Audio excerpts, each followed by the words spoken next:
morning, Lee. Hey, Tom. Hi, Jordan. Hi, Dad. Good morning, Bob, Anja. Lee, and Tom.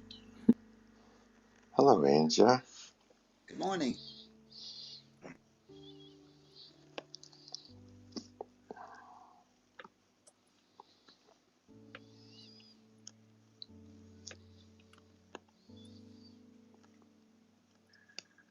All right, I got the invitations out to everybody, so you don't have to invite anybody up on the stage. We got that part worked out, and it looks like it is my clubhouse birthday today, people.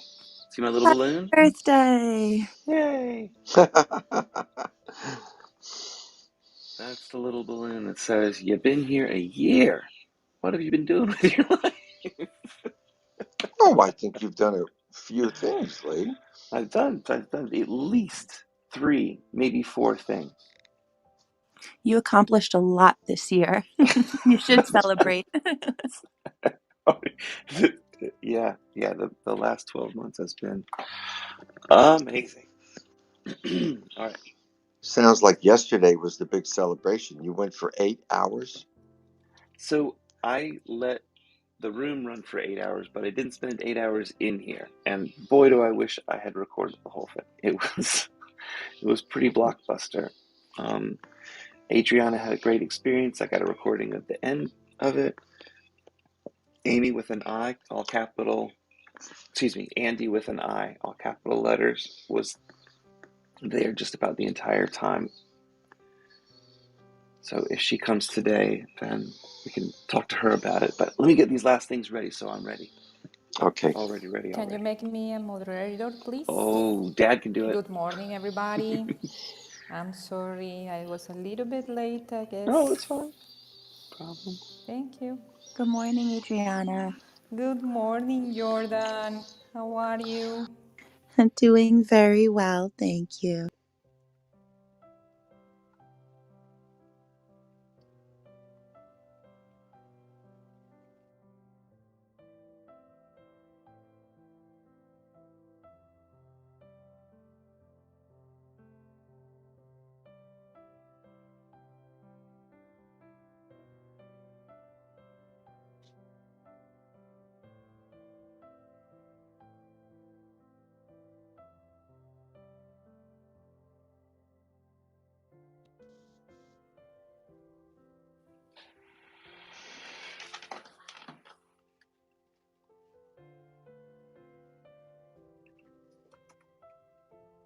Okay.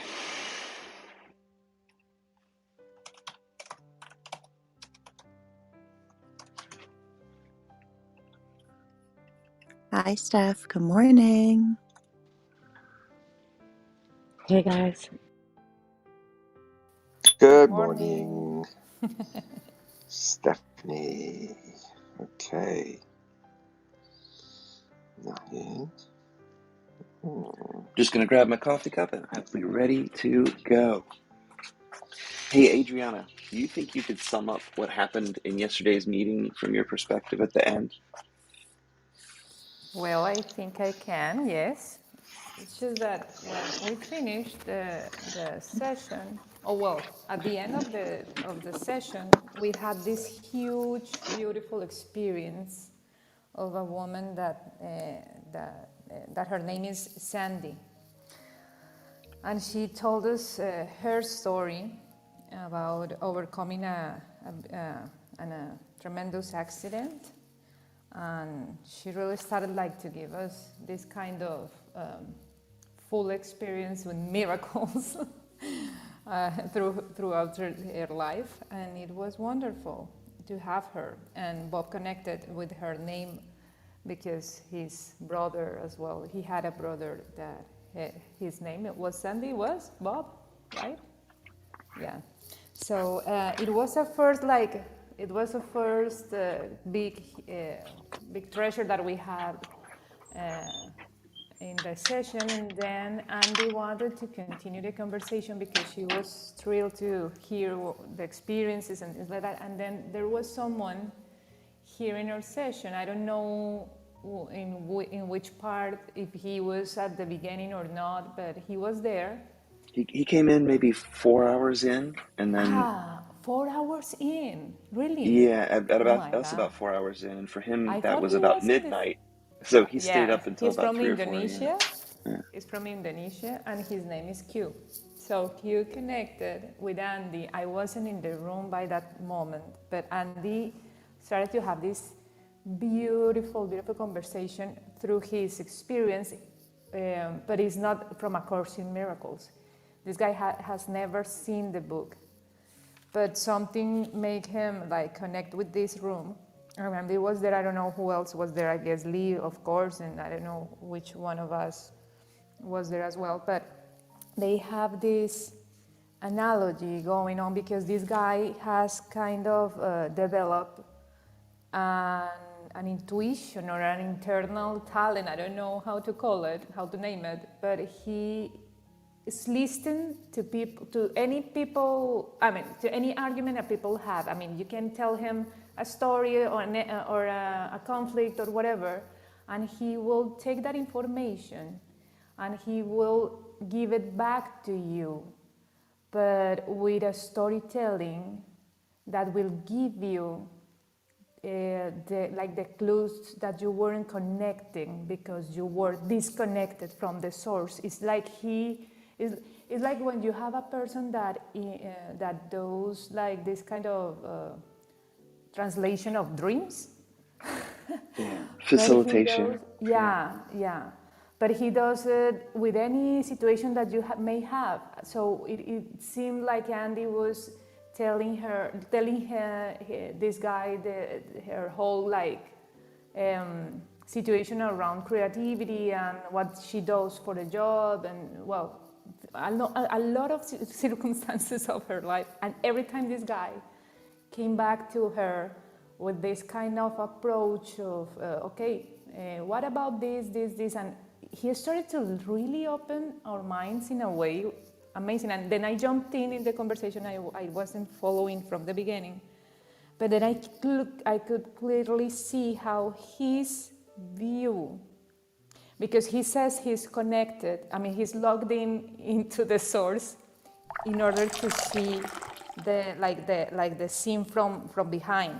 He always refers to himself like, I'm looking behind the scene, and what I'm seeing is these actors and and he uses this reference like the soul is the CEO, the mind is the manager, and the body is the officer or the executive or things like that. So those kind of terms and languages, it connected with me because I love that kind of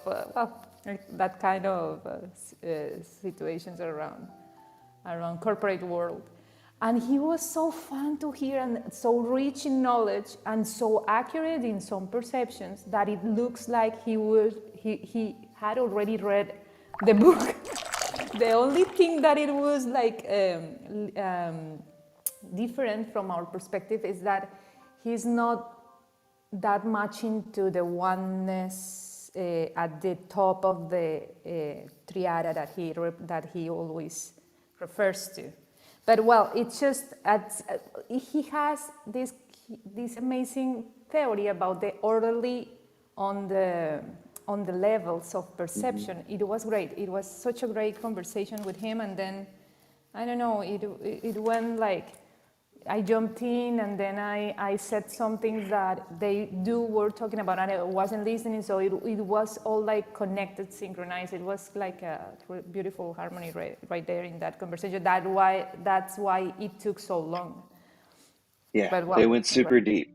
They went super deep. His analogy was basically us as 4 levels instead of us as 3 or 2 levels. And so you could think id, ego, superego.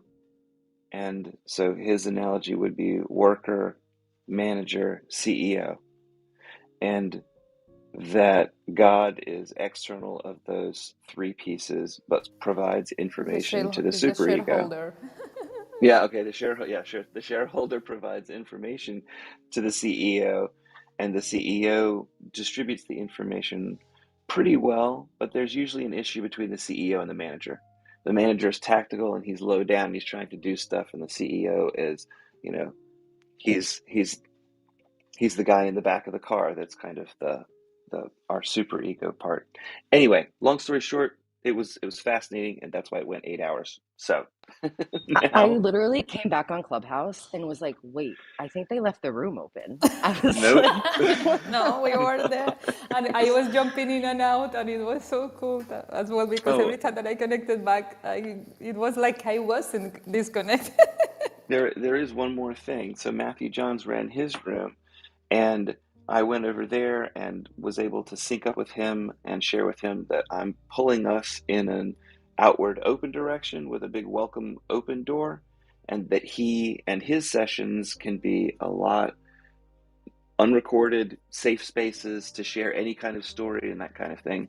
And we also talked briefly about perhaps taking some of these recordings and setting up a room that would be a perpetual room to run 24/7. And that would just have a ACIM content, and people could come in and talk. They would be able to, I can set it up so people can mute the content and they could carry on conversations and stuff like that. So we talked a little bit about maybe automating a Clubhouse room that would hold a space for ACIM 24/7. Okay, a lot of stuff covered. Sorry to get into all those details early on. Good morning. It is 6:46 in the morning. Today is the 30th of January, and I'm excited to read lesson 31. I am not a victim. I would say period at that point. I'm not a victim, but I'm not a victim of the world I see. A lot of us feel like we can be guilted into doing X, Y, or Z, but the truth of the matter is nobody controls us. We choose to react however we react to a situation. And so if we're in control of that, nobody's got power over us. So let's get in control of that so we're not victims. All right, reading from the main text. As always, feel free to jump in if you've got anything to say or you have any questions or anything like that. Actually, reading from the text of the lesson out of A Course in Miracles Workbook for Dummies. I am not the victim of the world I see. Today's idea that I'm not the victim of the world I see is an introduction to your declaration of release. Again, the idea that I am not a victim of the world I see should be applied to both the world you see without and the world you see within your mind. In applying the idea, we will use a form of practice which will be used more and more with changes as indicated. I'm sorry, Lee, can you please Sure. down a little bit the volume of the music?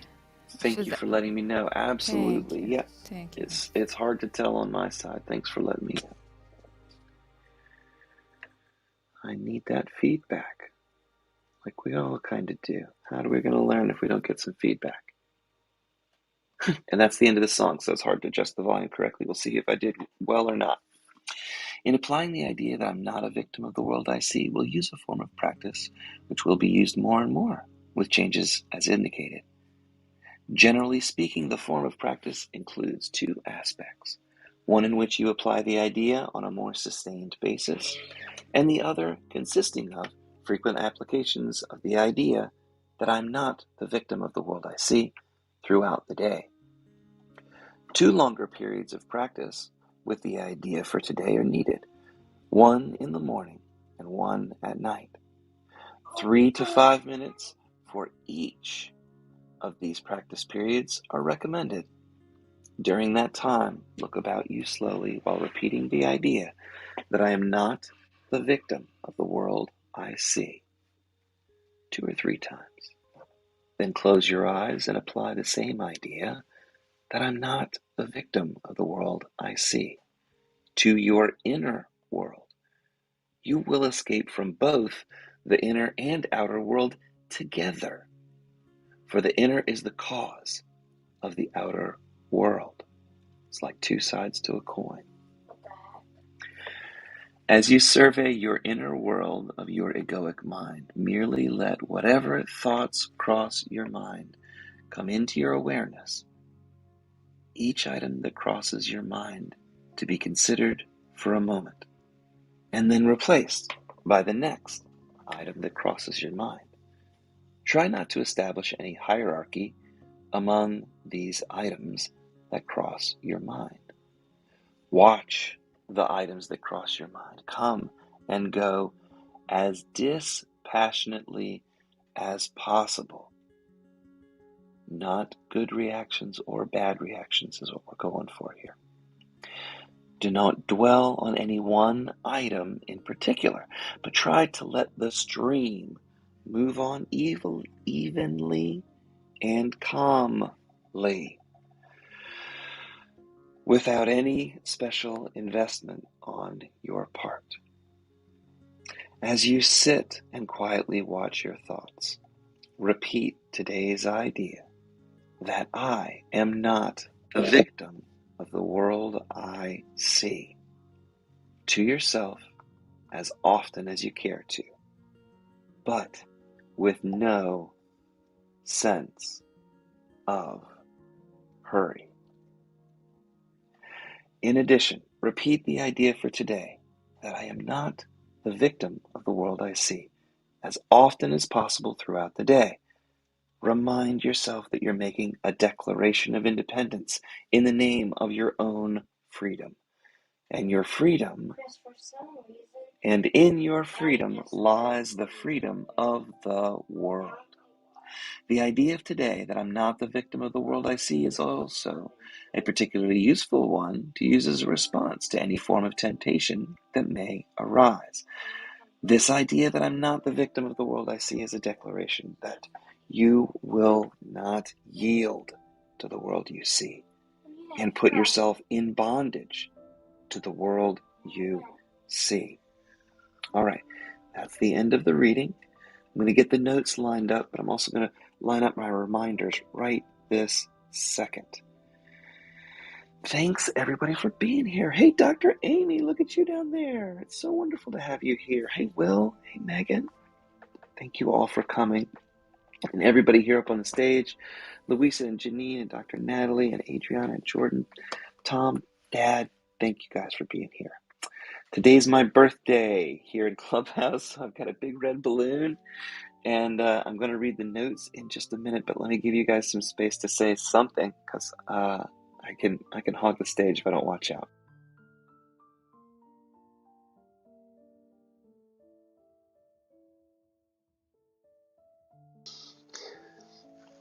Well, welcome to everybody that's here. It's great to see so many.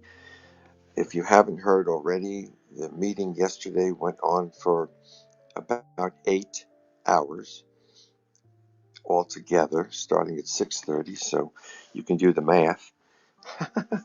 um, I was not able to be a part of it.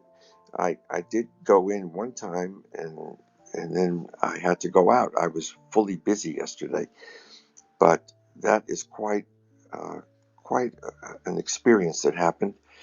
And Adriana, if you've already gone through it briefly, and I think we can come back to it maybe a little bit later, especially if some of the other marathon Course in Miracle folks come to it. I had a different kind of experience yesterday afternoon because I went to a class with Robert Perry, who's the editor of A Course in Miracles, and it was about anxiety and depression, and how Course in Miracles can 100% get rid of that problem, and how it's mentioned and where it's mentioned in the Course in Miracles, and how to work with that. Then I did my own personal survey of some of the other people in the class, because you can see their faces live, and a lot of them looked like they needed to hear about that. And I'll just stop there. There were a lot of very good comments anytime I listened to Robert Perry, who is a true scholar of the Course in Miracles. It's always enlightening for me. So that's what I did yesterday afternoon, among other things. And I'm going to let other people come up and share.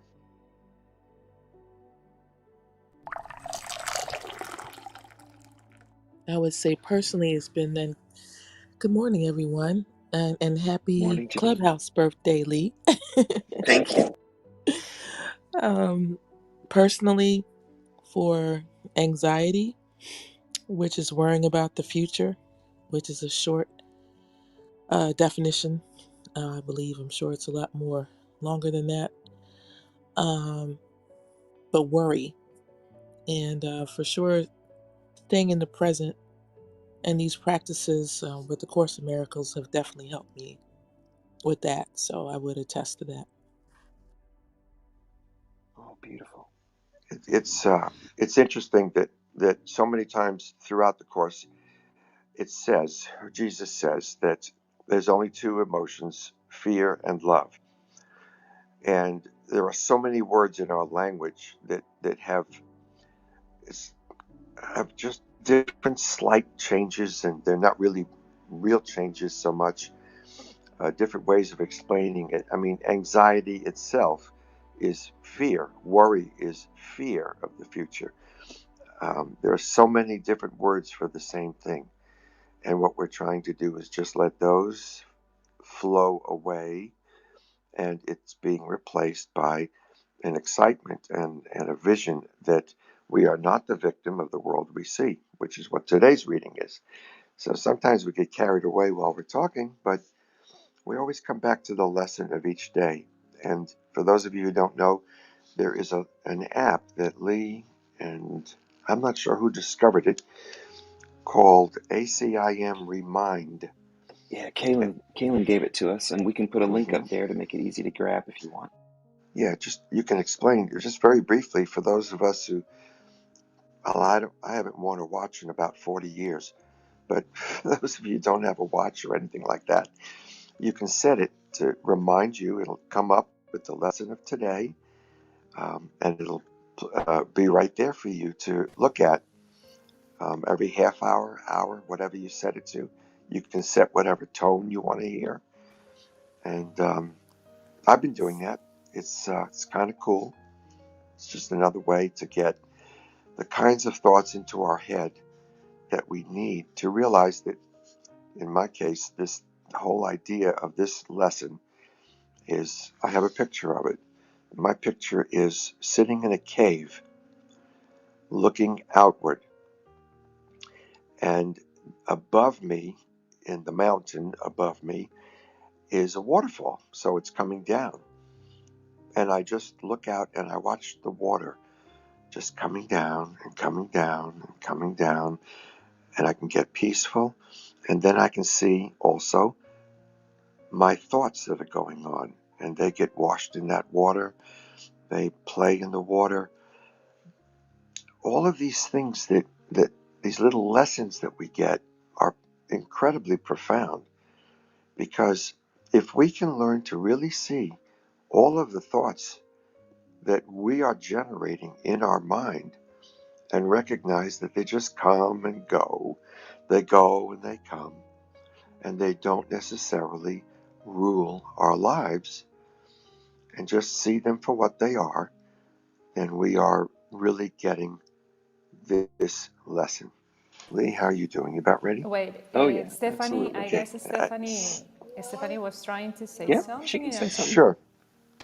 Oh, I was just gonna talk about the lesson for a second and then just say happy birthday to Lee. Perfect. But just something about the lesson that when I remember doing this one, it's just so I love listening to you, Lee, say it out loud, and it can literally bring me back to when I had discovered this lesson. But now going through it and listening to it, it's so different. And you know how they say you can read a good book 100 times, right? Yeah. So it's just like, oh, I love it. But one The of the less lessons of a that victim I become, the more I love this lesson. yeah, one of the lessons that or things that I like understood when I was going through this is, and I love how they say do it in the morning at night, is I realize when I go out in the world, not only are so many people in the victim state, but there's so many things, almost everything we see puts us, like tries to put us in the victim state, like from like marketing to ads, and just understanding that in the way that they use words, even on the radio and TV, and just understanding that. And again, coming back to the lesson and putting it in your phone, Lee, is something that I did, and I would highly recommend putting it in your phone as like a timer or in the clock, and then labeling the clock as what the lesson is that day. I highly recommend that. So thank you. Love you guys. These little computers that we hold in our hands are really amazing for this kind of thing. It's supposed to be nice. Use it as a tool. It's a tool. Any little timer will do. But if you're interested, the app that I'm using, and I'll get a link up there, I swear, is called ACIM Remind. Today I'm setting it for number 31. I'm turning my alerts on so I get a reminder. And there, I'm all set. I am not a victim of the world I see. And I'm going to read through the notes real quick. And I appreciate you all patience with my son screaming in the background. He's playing on Fortnite and having a good time. After you read the notes, I would like to share something that I want to share something about anxiety, because I found this very powerful in the past to talk about it, and it really had like the tremendous response from my social media contacts, and it was wonderful. I think it's moment to share that part with you, but right after you read the notes. Thank you. Sure thing. No Will, did you want to say something? Will? I can go after you, Adriana, after Lee is done reading the notes. And happy Clubhouse birthday and good morning, everybody. Good morning, Will. Thank you. All right, so in celebration, I'm going to teach you guys my birthday song. It's very efficient. This is my birthday song. It isn't very long. All right. That's it? That wasn't very long. Wow. I am not a victim of the world I see. Although people try to make A Course in Miracles complicated, it's actually a very simple philosophy. This is because everything is either always, or always either, black or white. For example, you are either a victim of the world you see, or you're not a victim of the world you see. At any given moment, you only have two possible options on how you view your world. ACIM also recognizes the fact that within your mind, you have the power to decide which of the two possible options you will choose to follow at any given moment. ACIM's goal is for you to be able to make that decision consciously and deliberately. This decision should not be made by default. Your current fear-based thought system does not serve you or help you cope with your world. These workbook lessons, you realize, missed a word there. These workbook lessons will help you realize that within your mind you possess the power to make a different choice. A different choice will allow us to choose what we listen to a little better. You alone have the power to decide what thought system you will follow. One thought system is based on lack, conflict, revenge, fear, and separation. The other thought system is based on abundance, support, forgiveness, love, and oneness. The next question is a simple one. Which of the two possibility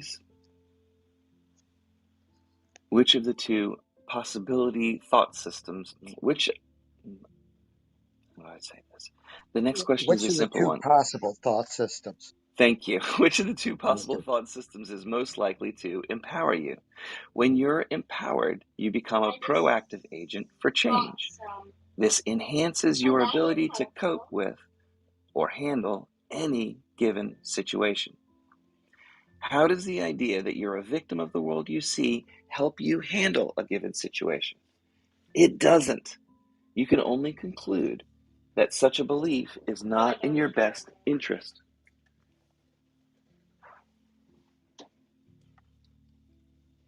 It disempowers, it paralyzes, and limits your possible options in dealing with any situation. Can you just turn the gas way down, please? All right. Cooking eggs, too. Whether you choose to believe that you are the creator of every situation or not, you must agree that you're in control of how you choose to interpret your circumstances. In turn, determines to a large degree how you will respond to those circumstances. The focus of A Course in Miracles is on retraining your mind so that you can recover your ability to make decisions. You need a thought system that helps and supports you. Your current fear-based thought system hinders and limits you. It doesn't serve you. Let's review some of these ideas based on that simple criteria to figure out whether a particular belief will help or hinder you. Help or hinder your ability to handle a given situation. We previously stated that everything I see is for my own best interest. Does this idea help or hinder you? Do you somehow feel better when you believe that your world actually opposes your best interest?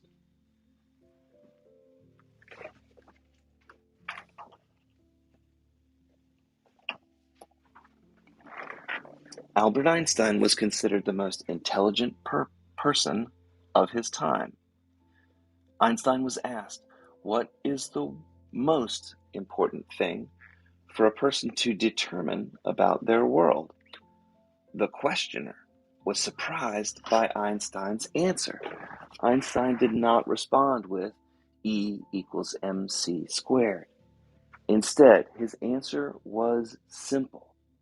To decide for yourself whether you believe your universe is a friendly or unfriendly space. Why? Because based on that one belief, it will determine how you view your entire world. You'll either be an optimist or a pessimist, and that one decision will make all the difference in your life. Your inner world is the cause of the outer world you perceive. You have within you the power to decide how you will choose to interpret any given experience. You can change your purpose from earning to learning. You get to decide if a belief serves your best interest. If a belief no longer serves your best interest, you can decide to change it. Your best interests are served when you move away from victim consciousness and into a belief system that supports you becoming a proactive agent for the change you seek in your life and your world. Now, here's your question for the day. If you believe that the purpose of the world is to support your best interest, how could you be a victim of that world?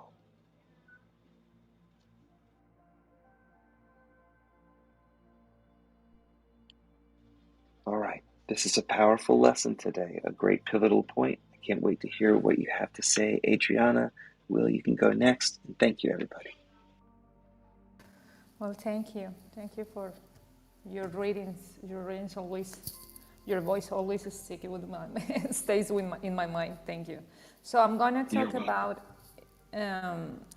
about anxiety, because it seems like it's the subject that it's probably more suitable for this situation and the reading. In fact, I had several months ago this image from somebody who has anxiety, and that person shared with me this like table, like chart that says in the title "Anxiety Struggles," and it has two columns. One column it's titled "What You See," and the other column says "What I Feel."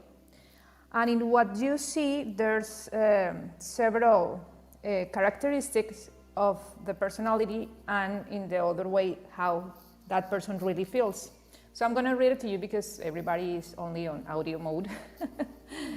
But I want you to take this as an example of how our ego mind works through anxiety. For example, what you see is that you see a person always on time. That person feels instant tummy ache if I think I'm going to be 1 minute late, for example.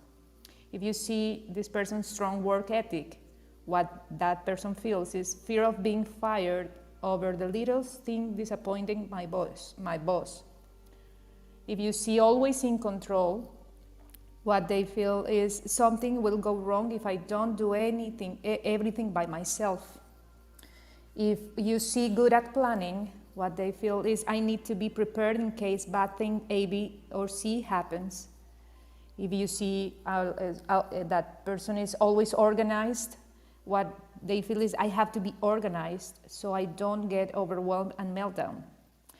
If you see super helpful, in what they feeling is if I say no, they will think that I don't care about them. If you see someone super zen and relaxed, what they feel is if I don't meditate, do yoga and breathe, I will lose it. If you see self-assured, what they feel is don't listen to anxiety, you got this. And if you see someone too calm and composed, what they are probably feeling is just finish crying in the bathroom and I can't do this. It's like this, like struggling with themselves. So those are like some examples of what we see outside and what they are feeling within themselves. But what's funny for me, or what was funny for me when I saw this chart for the first time, is that I totally understood that our judgment are completely fear-based. Because in what you see, you can see all these great things to have. I mean, who didn't want to think of themselves like always in time, strong work ethic, that has always control, that it's good at planning, that it's always organized. Those are personality traits or characteristics that are really something to be proud of, if you may call it like that. So your judgment against others comes from that. Those things that you see are things that we really are proud of. Therefore, we judge other people through those characteristics.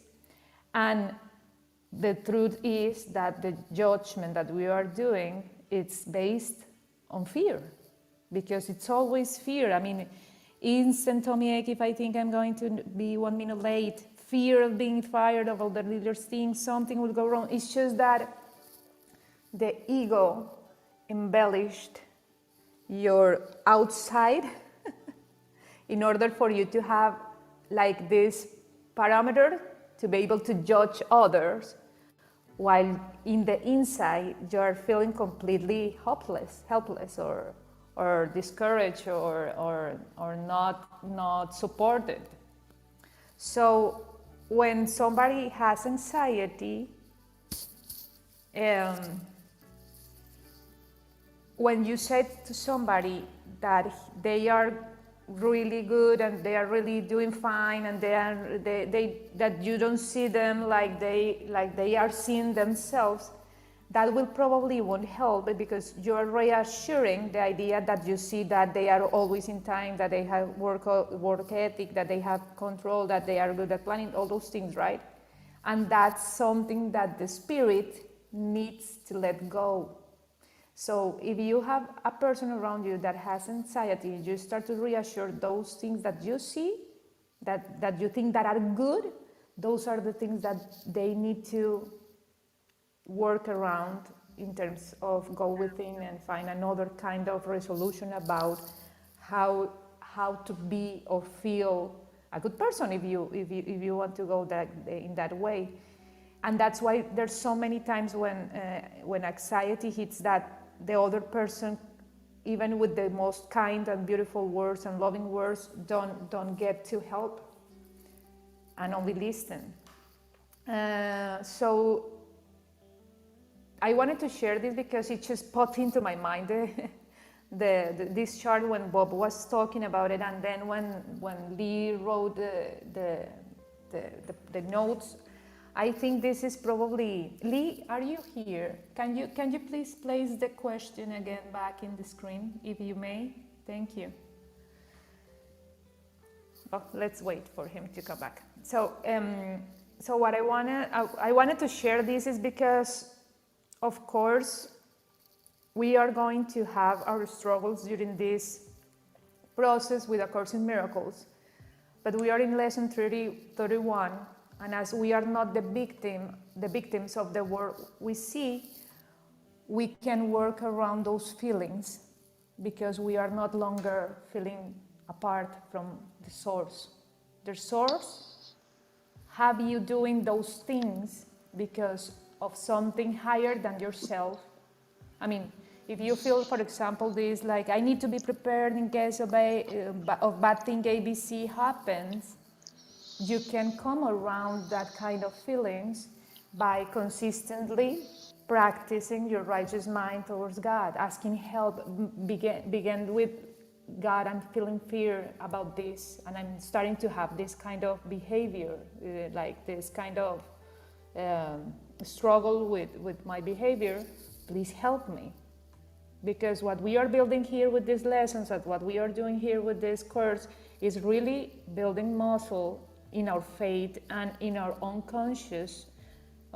in our consciousness that we are all one and we are supported and guided to just be the only God of Son, the only Son, how was yesterday's Tom's saying, like, we are the God's beloved child. So I'm not a victim of the world I see, and anxiety is just another plot that the ego has to give you like candies for your brain in order for you to judge others. So you may have as well a different view on your struggle if you realize that it's just this part of the screenplay that the ego wants you to have in order for you to realize that it's not true. So I wanted to share that. That was my sharing. I hope it helps everybody because it was helpful for some when I shared it in some point of my life. So that was my sharing for now. Thank you. I think it's interesting. I think Stephanie had mentioned it earlier that fear and what we're constantly being told is that we are victims. And that does not really serve us. All that it does is tend to try and separate and increase our anxieties. Fear arises anytime we feel we lack the creative ability to handle a given situation. So if you're told that you're a victim and that's constantly being drummed into your consciousness by the exterior world, whether it be the news or other people trying to say that that you're a victim, uh, it continually perpetuates and keeps you in fear. So it's important to realize that a lot of times when people are speaking, uh, their agenda, especially if you talk about our society, its purpose is to keep you in fear because you're easier to control. Whenever you're a victim, you have to look for something outside of you to quote unquote save you or to throw a crumb or two your way. So it disempowers you and it tends to increase your belief that you lack the creative ability to even respond. So you're looking for outside things to save you instead of looking within. So it's important to realize that our society has a uh, bias to generate fear and to encourage people to be victims because uh, then you're easier to control. And their hidden objective is for them to maintain power. And they can do that by controlling the reward and uh, punishment system. And whenever we look and we say, well, why would anyone want to be a victim? There's always a benefit to any type of belief. And that belief is whenever I'm a victim, I can say, it's not my fault. It's not my fault. And the ego would rather have you disempowered and not have to claim any responsibility for your own life because it can argue for its rightness that yes, you are a victim, than for you to start reclaiming your power and start becoming proactive in your own life and move out of victim consciousness into what I'm going to call responsibility consciousness. Responsibility consciousness is just the ability to respond in a way that's appropriate with your principles that you have chosen to guide your life. And so often we don't realize that we haven't freely chosen our own principles that we're used to guide our life. If we're told we're a victim and we just buy into that without questioning it, we'll be trapped in a fear-based system and with no escape. Thank you. Dr. Amy? No, no, I'm sorry. I have to. Thank you. Dr. Amy, excuse me a little bit. It's just that Will wanted to come first, so I'm gonna I ask just heard Bob him. say Dr. Amy, Yeah, so I I did. responded. I'm I'm Thank you. sorry. That's okay. Yeah, I can that's go okay. after Dr. Amy. Thank you very much, Will. Very perfect. Thank you. Well, first of all, good very early morning to everyone here. I'm very happy that I'm awake. I was just listening, but I was compelled to speak. I think, Adriana, you laid out a list. You know, I do that as a life coach ask people to lay out their cons and their pros. And then everything kind of fell together, the conversation about victimhood and what Tom had said about society telling us, um, yes, you're a victim because you didn't get to school on time or whatever agenda they're driving. I think it's important too to recognize in those lists, you know, instead of blaming and judging and holding others guilty for what in fact is an inside job. We have free will, is the mistake, of course. But I'd also like to state that at any given moment in time, it's the present moment, we can always choose to shift that consciousness so that we are no longer in that sense of judgment or that space of I am the victim, and instead choose the space of surrender that is what is inside, which someone mentioned Einstein, that it is a beautiful universe. I just wanted to bring that up because I'm sure others might agree that, yes, of course, we always have a state of free will and that we can always change our point of view. And that's the purpose, I guess, of lesson 33. So I'd like to thank you so much. And I just feel just a gift of love in your presence, everyone here. Thank you so much. Thank you. Thank you so much, Dr. Amy. Will, I think you were going to speak next. Okay. Adriana, I love what you were talking about when you referred to anxiety and being based on fear. I definitely think that that's true. I just wanted to kind of share and talk about a personal experience. I have my mom has dementia, so I'm gonna like spare everybody the details of what it's like to have a parent and go through having a parent who has dementia, it's very difficult, and it's been very difficult.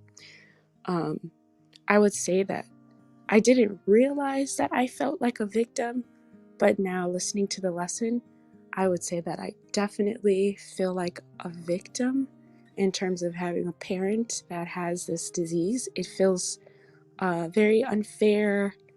It feels very like, and I know that everybody goes through challenges, and I feel like their challenges are unfair too. And I definitely feel uh, like kind of like a victim to life, just because not everybody, like, obviously there are people who get to have aging parents that age kind of, you know, that kind of age and have the mental capacity until they pass and, get to spend a lot of time um, with their parents. And I know that it's never easy, and I understand that everybody has their challenges. I would say that the only thing in terms of the so there's another spiritual teacher that I follow aside from the course, which is Panache Desai. And in dealing with what I am going through now, and in this feelings of victimhood, what I try to remember, keep in mind is, and what this teacher talks about is, like, sometimes you're going to go through challenges and you kind of have to let them pass, and what Dr. Amy was saying, kind of surrender to them, and just knowing that, like, and not personalizing your experience. So in going through this, I just try not to personalize it as much. So what I mean when I say that is that I try to remember that this is going to pass, that this is just a stage, and that this is going to pass, and that you know the idea of what this teacher talks about, each day, your don't take it per experience, might be somebody else in the future. Um, but in the meantime, I am going to say that, even reading this course as of today, I don't think it's going to change my feelings of just feeling like it's going through this experience is really unfair. I don't think it's going to change my feeling like a victim in regards to Jew. And that is all I wanted to share. Could I ask you a That, question, Oh, Will? I was yeah. gonna. Born of Sure, purity. sure. Um, when I you can't speak hear to the anything. universe, that you don't think it will, maybe you could use your words differently and say, I think it will change my experience and sense of victimhood. Because again, this too shall pass. And when it does, you might have a different perspective. I just wanted to give you that leeway so that you can let yourself off the hook, so to speak. I wanted to offer that to you if you could. Um, well, it's a process. And I know a lot of people ask, why me? For example, I lost, 8 people to death. That was almost my entire family in a 2.5 year period. Didn't ask why me, but instead it gave me, well, those life experiences made me a more refined sort of human being that was able to accept what was or what is in a way that helped me to pass through, or transmute into something more or less called love and light after I went through the initial bereavement. If that helps you in any way, because I can hear almost the tears welling up in your eyes. So I wanted to offer that to you and anyone else here. Thank you. I Yeah. had something to add. Oh, I see Tom's on mic. You can. I didn't want to cut in. If you were going, Tom. Oh, well, if you want to go first, that's fine. Not a problem. But, No, thank you.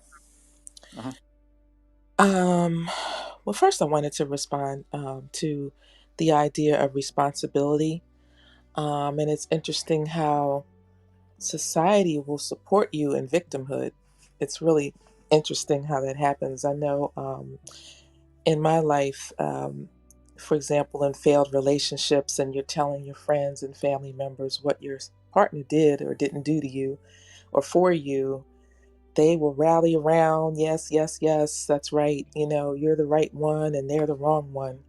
And you get to really own that honor, that badge of victimhood. And you don't even recognize you're wallowing in it. And, once I took responsibility for myself and my actions in relationships, you're just spot on, Tom, with that about taking responsibility. Once I began to take responsibility for my actions and, um, what I was doing in the relationship, and I thought, wow, I helped to create this situation. And then from then I was able to heal from it. Or begin to heal. It's definitely a process. It's a journey in healing. Well, I'm a caretaker for my mom. She's 87, and she's got a number of medical issues, and it's been an interesting journey. Definitely um,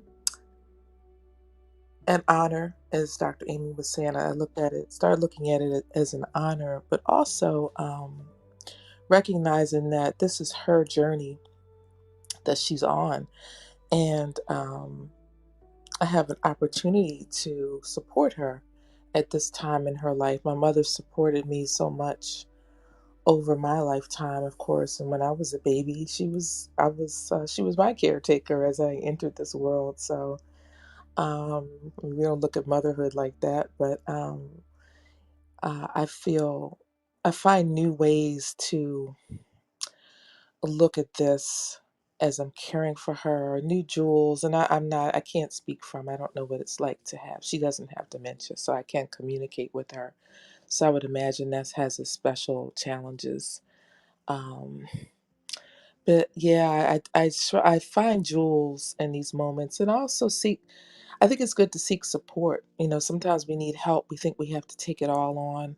I'm in the process of, there's certain organizations that will support caretakers, because sometimes you need a break, and I usually take major trips every year. So I'm looking to find ways that I can get support while I leave. And but there are other people, even if you don't have family members, there are groups who may be able to support you. So I just wanted to offer that. Thank you. I, I'm going to jump in here. You know, I'm going to tie together a few things that have been said already this morning. One of them is that in business, you have an executive at the top, and you have below that executive, you have the manager, and then you have the worker. And as we start off in our climb or our going up a spiral ramp uh, from where we are to where we want to be, we are at that worker level where you don't feel like you have any choices in life, and you have to do what you were told to do, and nobody really wants to hear about your problem. Just do your work, do your 10 tasks or whatever. And then there's the manager who comes up and has a little bit more autonomy, and he gets to tell the workers what to do in this group and another. And if he manages several groups, he can tell the workers in that group, and he becomes in charge, and the worker is still the victim. Then you get to the executive place, where the executive tells all the managers what they should be doing, and they are victims of the executive, but they get to be the boss over all the workers. Now, let's get away from that for a moment. Oh, yes, and there's also the shareholders, even above that. Let's look at what we're talking about here. In the very beginning, we all of these things are describing fear in all of its different ways of looking at it, whether it's anxiety, depression, you're worried what other people are going to think about you, they're going to catch you doing this, you made a mistake, oh my God, oh my God, oh my God, we're in fear. And if we recognize that, and then we just tune into the simple lesson that there are only two emotions, love and fear. What we can do is in our minds just draw a vertical line from fear at the bottom up to love. That is what our direction is. And as we move up more towards love and holding loving thoughts, then we become less the victim. We move from worker to manager. And if we keep moving up in love and acceptance, then we eventually become the executive in our lives and ultimately the shareholders because we share what we're holding, which is love. And that's really what we need to do. So the simplicity of the overall idea here is what can be applied for us, by us, and to us at any point to be able to move up and fear less and love more. It's a sliding scale. And if we can spot where we are, we can move up. The other way of moving up is to say, when we even use the word challenge, challenge already has the little bit of fear in it, doesn't it? I have this challenge. Oh God, I don't know how I'm going to do this. And when we realize that love is always the answer, then we move in that direction. But there's something else that seems to have been missing that that I really want to point out here that we all picked up along the way to A Course in Miracles. And that is that there is somebody up there that's going to help us move up towards love. We are never alone. A victim is someone who is lost and alone, has nobody to help them. We have the Holy Spirit within us, and that Holy Spirit always gives us the answer to whatever victimization or worry is that we're carrying at the moment. There is always an answer. But we have to do one thing. We have to open that door. We have to invite that Holy Spirit. Please tell me what to do here. I'm listening. I'll listen as best I can. All of this builds resilience in all of us. Resilience is the opposite of victimhood. We can make it through whatever we're facing, horizontally, so to speak, instead of the vertical fear to love. The resilience gives us a new level up, and that's where we're all going. And when we embellish this resilience with the joy of seeing so many people here, it was a time and it was just 2 or 3 of us here. The joy of knowing that yesterday's session went for 8 hours because there was just more to talk about. It's all very exciting. We are all looking to become resilient, and then continue to move up. What's going to happen next? And it gets exciting because we've already gotten through some of those earlier trials and tribulations, and we have a better way of doing things. This book, A Course in Miracles, is a fantastic book, and we're only on lesson 31 today. And we have, I can't do the math that quick, but 330 something lessons to go, and we have already begun to breach the things that seem to be limiting us. Adriana? Yeah, Yes. I'd, I know I'd Tom. like Tom to, goes first. yeah, I'd like to talk a little bit about Will's situation because this is a good example of why we're here. Uh, in time and space, we don't really have control over all the circumstances and situations that come our way.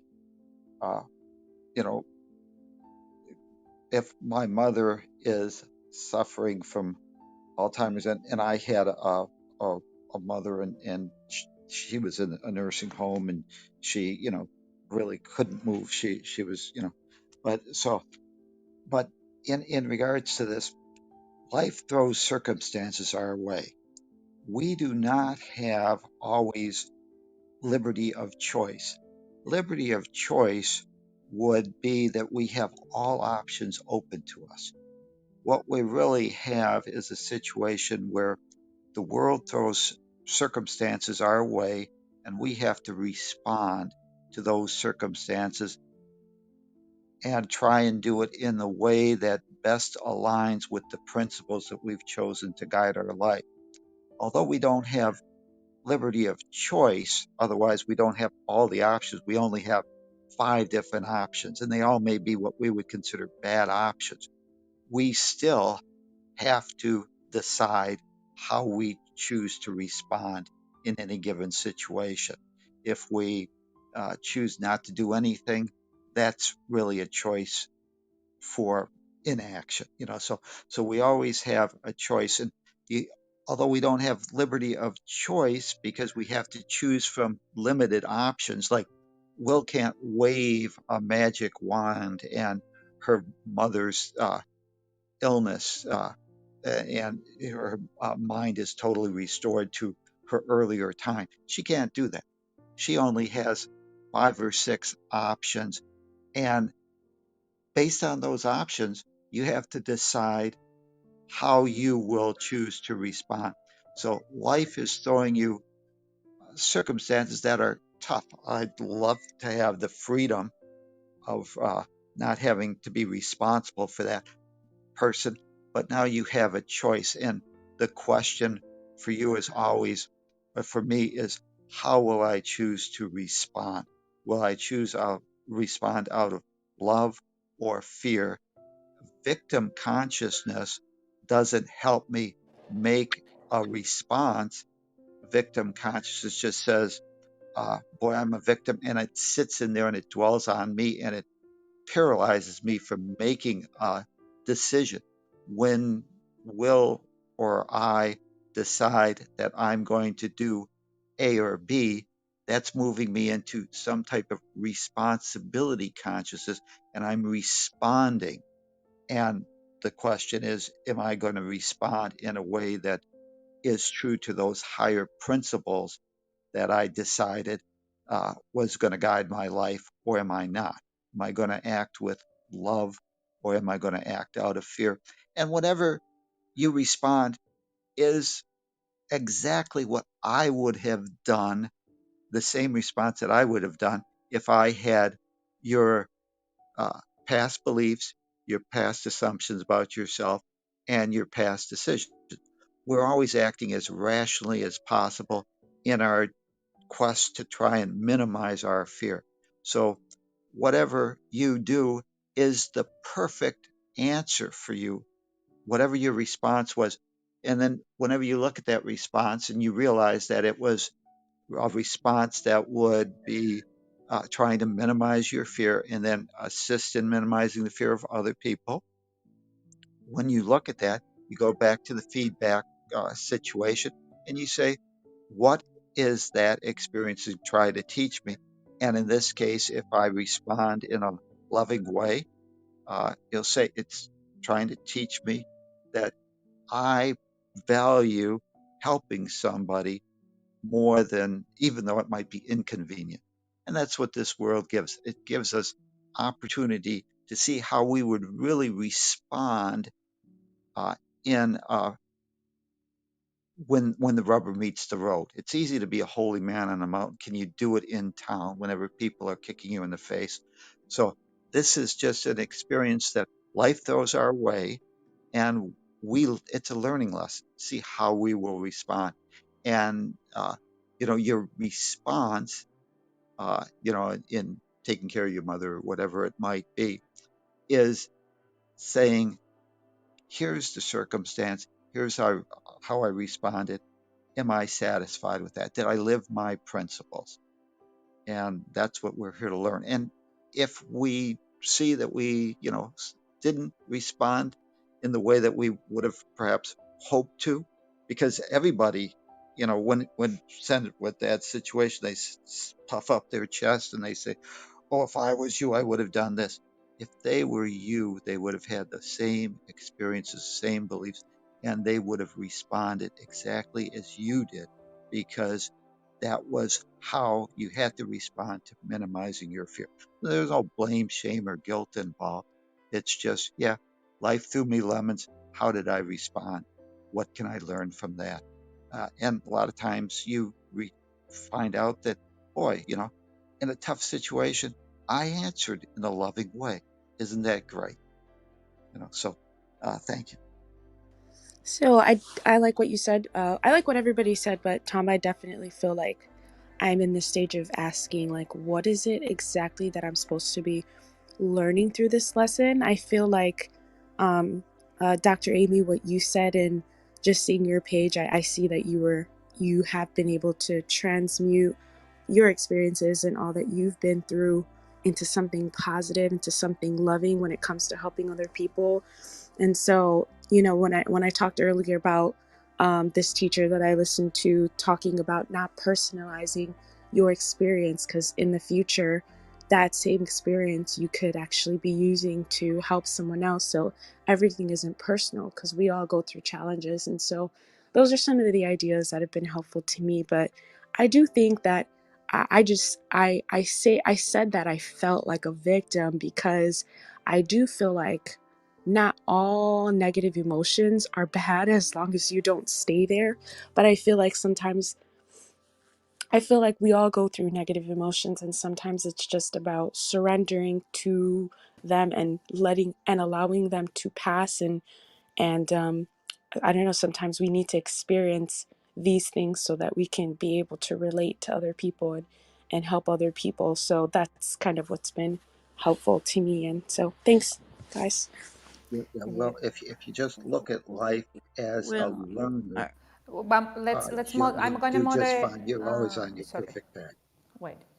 I'm I sorry. just wanted to say thank you, Will, for receiving all the beautiful messages here, and to thank Bob for giving us that beautiful analogy of the shareholders and all of those things. And Will, I used to think when people would say, "This too shall pass," I only thought those were the life circumstances when I was a caregiver to my sister who was dying of cancer and my father. Um, I used to apply it just to the negative things, but also there are good things. For example, if you're a parent and your child's 2 to 7, and it's just a beautiful time, and this too will pass. I don't mean it will turn into something bad, but suddenly you'll have a 21-year-old that's looking at you and giving you a beautiful lecture on organic chemistry. So I don't know if anyone identifies with that, but um, yes, this too shall pass. What you're going through, um, I think you've already done a bit of a shift today, and I just wanted to thank everyone who was there to support you, and also Bob for your beautiful metaphor and analogy today for us. Thank you so much. Thank you, Dr. Amy. Um, I'm, I want to say that the idea of victimhood is extremely important. And Will, I want to acknowledge the position that you're in. You absolutely can't do anything about this person in your life, your mother. Um, Sorry, I just want to say that I don't want to necessarily personalize this to just no, being no, about like me and my situation, because like I know everybody goes through challenges. So it was understood. really, I just shared my experience because it was personal to me, but I was really just speaking in regards to just people who face challenging times. But yeah, that's all. Sorry. Exactly. I do understand what you're saying, I think. And I just wanted to respond that we all have to remember that whatever's going on in another person's mind is has in effect nothing to do with what is possible to be going on in our mind. And like the picture I gave before of sitting in a cave and watching all of the ideas and thoughts and the pains and the fears and the love, the emotions, whatever, they all pass. This is the last lesson of the first month. And the idea that I get from this is that it's starting to train us to see that all the emotions and all the thoughts and all of these things that we see from the first lesson to this one, we put judgments, we put our own way of looking at a different filter each time, and we get all mixed up in terms of all of those things. And when we get to a point where we're looking at these as just another thought, just another emotion, no matter how deeply we feel it, then we're in a point where we don't have to be the worker among all those feelings and worrying about this and worrying about that.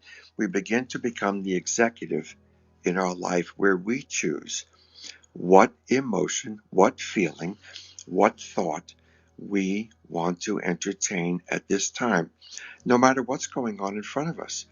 Ultimately, it's the only choice we have, because someone, and I can't remember his name, but someone else will probably help me, a guy who was a prisoner in the Holocaust for many years. Frankel, Yep, and Viktor and he, Frankl.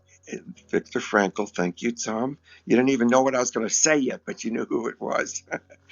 um, he was a prisoner, and he was watching people die all the time, and people who were stripped of their clothes and stripped of everything that meant anything to them, even for the weather, whatever was going on. But he ultimately realized that he had control over one thing that no one else could do unless he let them. And that is the thoughts that are going on in your mind. No one else has the key to that.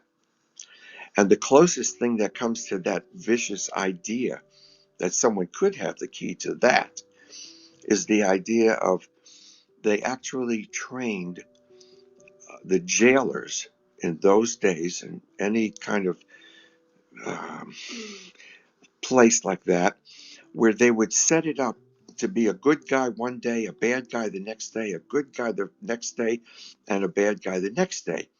And what that instilled in the prisoner was, oh my God, I've got to stay on his good side because he's going to beat the crap out of me. I mean, that's the idea. When you get past that kind of automatic thinking, and that your thoughts control you, and change to being the executive of your own thoughts, that's when things start to change. And the one thing we have to know, and that we learn in this course more than anything, is that we have a Holy Spirit in each one of us that will guide us, that has our back, that makes sure that we're going to be okay no matter what we're seeing here in this world. And then we can love people to the best of our ability, and stay in that love position instead of the fear of the future. Oh my God, how much longer will I have to do this?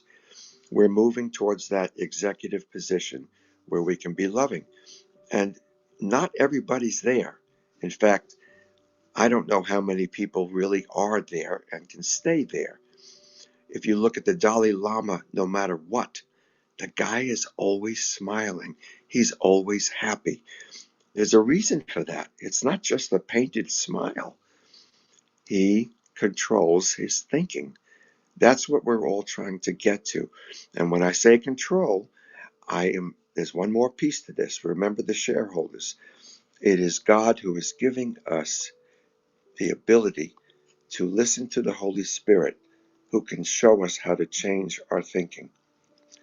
It's always someone above that has our back. And so I realize this is some general stuff, but it's kind of a way for me to summarize at least what the first 30 lessons are about. Great. Thank you. Thank you, Bob. Dr. Natalie, do you want to share something with us? You have your mic on. Yes. Welcome. I always look for practical application. And while you're talking, I'm working this exercise right now. So um, my office opens at 9. It's 7:54, and I'm just dragging. Oh my gosh, I don't want to get up. I don't want. That's where my mind is. I call them gnats. If you're a therapist, you know exactly what I'm talking about. So I'm building a mental cage full of these gnats. Oh, I could just stay and work online, and I'm having to utilize and stop looking at being a victim of tiredness or being a victim, and all I simply did was change the sound. I changed what was coming into my mind, but I had to pause, and for me it's like a fight to stop the negative sound in my head. And I challenged it. And normally I ask Holy Spirit, what is the big picture here? But I didn't even do that because I know I can do this. I know I can overcome this and move on. So even that affirmation within myself is giving me the energy to actually get up. And I am actually about to get up and head to the office. So um, it's really about the challenge, the pause, the getting the big picture, and then applying that to life. So I guess I'm about to say goodbye, guys. I get it. I did it. This Great. exercise, I'm saying it now. So, That is great. And you made me remember something that happened yesterday, Dr. Natalie. That is a wonderful share. Thank you very much. I remember that yesterday, within the conversation that Andy had with Q, the person that we were talking about, and that had no relationship with the Course in Miracles, but he was really on point with some of his approaches to having his mind connected to the source in some kind of a perspective that it was really cool to see. And one of the things that we had there in that conversation that stayed with me was about stillness, about how the being still or being quiet or stop for a bit is not actually delaying your productive process, but in fact is making it faster. Because when you stop, when you're having this kind of a process, if it is a conflict or a creative process and you feel like stuck and you try to do one thing, one other thing, and you try to just move faster because you have a deadline and your mind is like 1,000 miles per hour, I don't know, and you stop, you can feel anxious about it because stopping means like I'm wasting my time. But in fact, it's not. Because when you stop, that's why it's so important, the meditation, and that's why like mindfulness it's important, because it allows you to stop, to just put a break on it and pause for a moment. And what happens is that when you stop for a moment and you breathe and you just be, you connect with the now that we were talking about yesterday.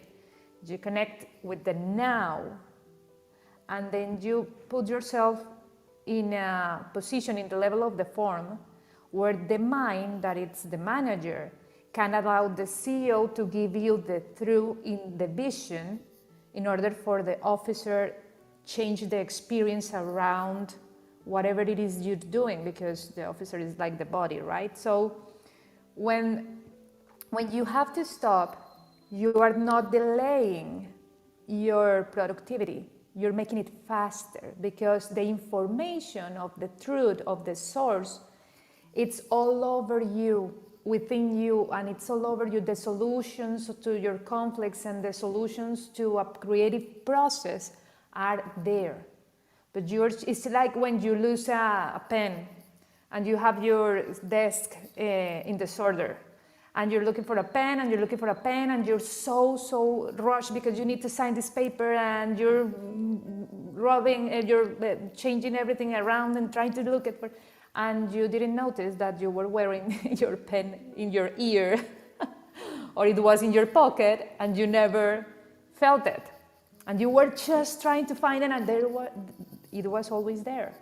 So when you rest yourself, then you give yourself a moment, and it gives you probably this kind of thought like, no, you need to do that. No. You need to like have this kind of mind direction. I mean, the control. You have to grab the steering wheel and say, no, I'm going to stop. Full stop. Fine. Stop. And then the source will come to you. You will never going to be able to bring God.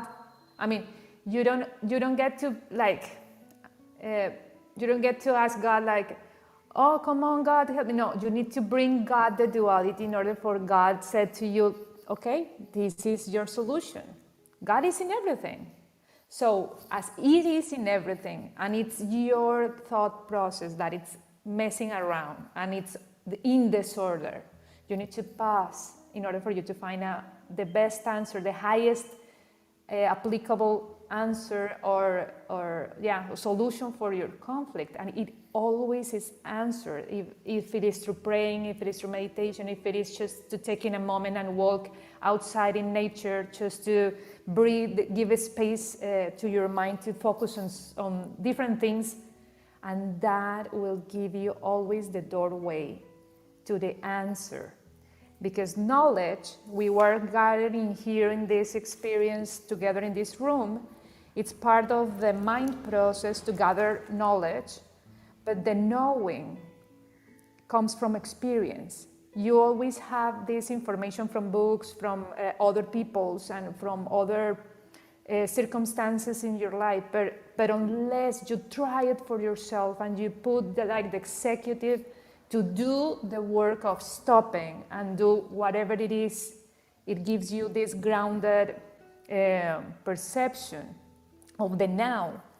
You won't be able to know that you are always supported, that you are always taken care of, and that the solutions and that the answers to your questions are always there. It's just that you don't see it quite well because you are not allowing yourself to stop. And when you stop, you're even moving faster because behind the scene, what is going on is that the source will bring you all the knowledge that you need. Even if it is in the form of a thought, or in the form of a person, or in the form of a medicine, whatever. So it's super incredible what is happening here, because I truly was amazed what I found in yesterday's extended session.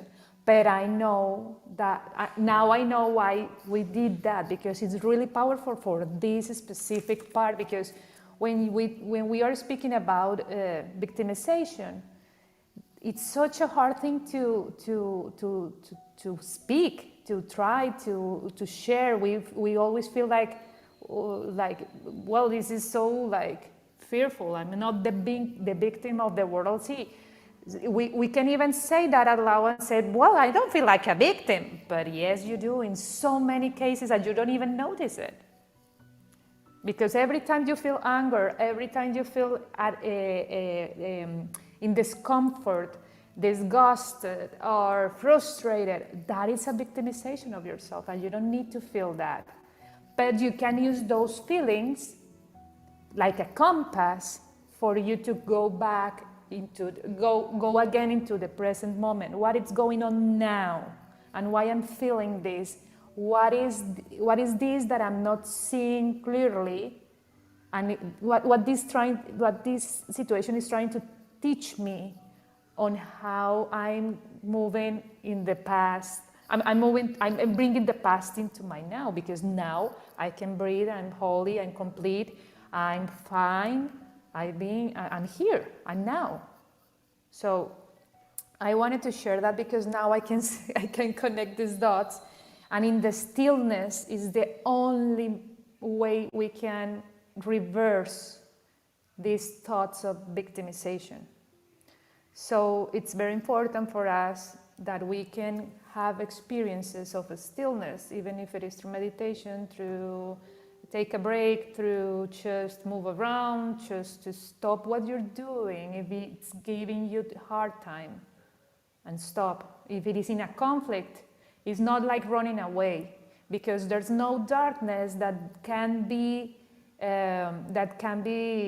overcome if you avoid it. The darkness is to go through it in order for you to see what's there. It's scary, yes, but it's just one single thought, a separation idea that needs to be reversed in your heart, in your mind, to be at peace again, to be at ease, to have peace of mind. So with darkness, you can come around it when there's no way to come around it unless you go through it, and then you will know how to come around it and avoid those situations in the future. But unless you face your darkness and go through it, it's like Will said, this is not something for her probably to know right now, but she's certain that she's moving forward with a circumstance that will teach her something greater that she doesn't see right now, that she doesn't have to know right now. She only needs to move forward with those feelings, feeling compassion for her own process, because it is a hard process. But she knows now that with the help of these circumstances that we are having here, sharing and all those information, she will move forward with her life with a different perspective in some part of the puzzle. And she doesn't have to do it right now or feel it right now. And it's a great gift that she has given us today with her sharing, because the darkness is not to be solved right in this instant, because probably it's not the time to do it for God, and that's okay.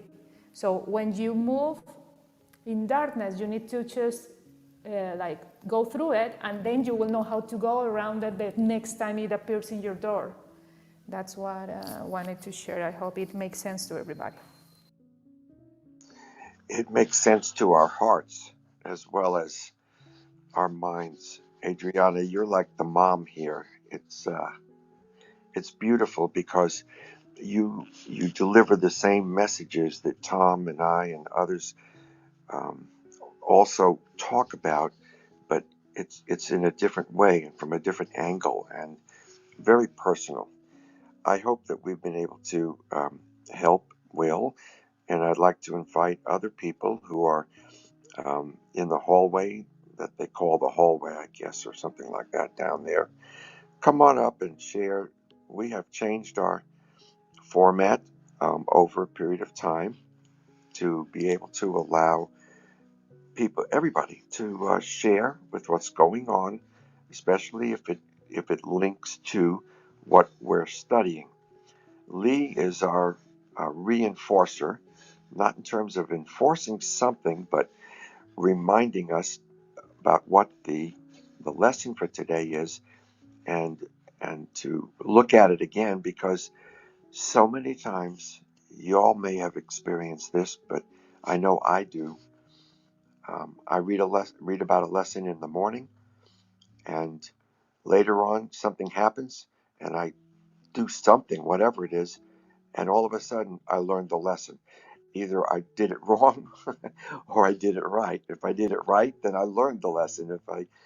If I did it wrong, look at that lesson again and try better next time.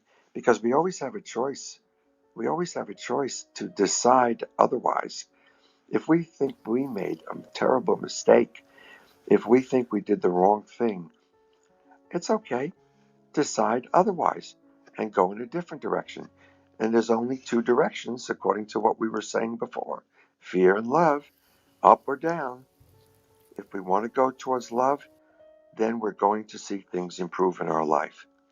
If we stay stuck in fear, we're going to be stuck. One of the words that is a key word in this kind of thinking is the word intimidation. It's not in this particular discussion here, but Intimidation, if you think about the word itself, is someone who makes you feel timid, which is just another way of saying that person is keeping you in fear. That person is doing it because they think that there is some kind of battle going on and they have to win every single fight. That's why we use the phrase, you be happy, let's see, I'll be happy, you can be right, whatever you say. You want to win the fight? Fine. I don't care anymore. I don't have to do battle with you anymore. I can be okay just like I am. And I'm going to continue to build that up rather than allow someone else to tear me down. Other people can intimidate us. That's what they usually call the narcissists. There's all kinds of things like that. And there's all kinds of people. I Bob, think someone I else had was, on the come on. screen, I had control of the screen. So if you want to read again the lesson 31 from Tom's book, I can move the pages for you to read it. Excellent. I guess it is a good moment. But Andy, do you want to say Andy. something Yeah, first? yeah, thank you. Bob, listen, we were back channeling and he just like brought it to me. He brought me so much just now. I just wanted to say that phrase that he gave me, because I did remember there was a phrase, but I couldn't remember what it was. And Bob reminded me that this is, it was a little bit different, but it doesn't matter. It's still the same phrase. And he says, yeah, what he just said to us, whatever you decided before. So now I would use this, whatever I decided before, decide otherwise, because it's like I was the ego decide otherwise. It didn't say you decide or I decide otherwise. It says decide otherwise. It gave me a very beautiful insight of like the decision is going to come from a different place. It's not going to come from my ego. And also like the word intimidation, yeah, intimid. And then and then you said, when we think we have to, I don't know, fight, argue, or whatever, it's actually our own. We're intimidated on our own, by ourselves. We've become intimidated because we're in fear that somebody can control us, which never can happen, like you mentioned earlier, which is powerful. um I've often thought, because I don't like to be in a closed space and locked in, right? I mean, who does? So I thought, gee, I hope I never have to go to jail. And certain things happen and you never know. There's things that have been like, unfortunately, many people have gone to jail and didn't even belong there, or didn't deserve it at all, or whatever. It just seems unfair. And so the thing I'm trying to say is, I've thought before, oh gosh, I'd never want to be locked into anything. That's like a really big problem. That's a phobia for me, right? But then I have often thought, but if I had to be somewhere where I couldn't like stand the physical, something that was happening like that physically to me, my mind is always free, and it does not have to fall into the prison either. That would be the one thing that I do have. And I definitely came to that conclusion. And it really, I mean, that's how people get through the things that they have to get through when they do go to jail. Whether it's fair or not, or whether they think it's fair or not, or anybody else. It's like, those are the ones that can actually benefit, right? Because they've learned to override that ego. In so many ways, they've become so humble. I see it all the time. I'm actually very, sometimes I'm in the place where I've been able to talk to people that have done that, many. And it's so beautiful, because they're actually very strong individuals when they come through something like that, because of that realization. Thank you. Andy, I just want to tell you that if you ever feel that you're in jail, that someone has locked you in, just remember this secret. You are the keeper of the keys. We are the keeper of the keys. No one can ever lock us into thinking a certain way, and we can always choose otherwise. That's when, as we were discussing, that's when we become the executive of our lives. Up until then, we're just the workers, and we just go from here to there, and we do this and we do that. We get our coffee break, but only 15 minutes worth, and on and on and on. We become the executive of our lives when we begin to understand that we have the availability of the Holy Spirit always. Even if we think we're in jail, He's right in there with us because He's in our mind. It's what our mind needs to see that will change the way we think about the entire world. All of the fears can really go away once we see them for what they are. Oh, that's a fear. Oh, that's love. That's good. Oh, the fear, that's bad. I don't want to be afraid of that. Holy Spirit, help me with that fear. Help me Yeah, see that there's nothing to fear.